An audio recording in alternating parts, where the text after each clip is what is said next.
Nothing can be more frustrating than when you go to sit down and watch TV and your remote control doesn't work. Well, in today's tech video, I'm going to show you how to fix your Panasonic remote control if it isn't working.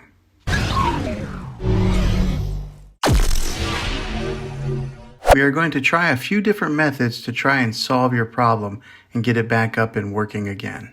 The first thing that I want you to try is to remove the batteries from the remote control completely. Then go over to your TV and unplug the TV from the wall outlet and wait 60 seconds. Now don't be impatient here, wait the whole 60 seconds. This is what we call a hard reset of your TV. Then plug the TV back in and put the batteries back in the remote control and try it and see if this works.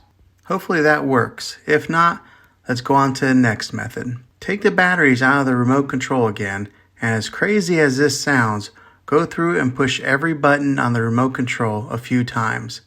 Sometimes dirt and dust get built up in these buttons, and in doing this, it helps to free up those buttons in case they get stuck and cause the remote control to malfunction. Hopefully this works. If not, then try replacing the batteries for a fresh set of new ones. Now you probably already tried this, but it's a good reminder to anyone who has it. If replacing the batteries doesn't work, then the last thing that you might have to do is to replace your remote control. I'll put links in the description down below of where you can get a new remote or maybe new batteries.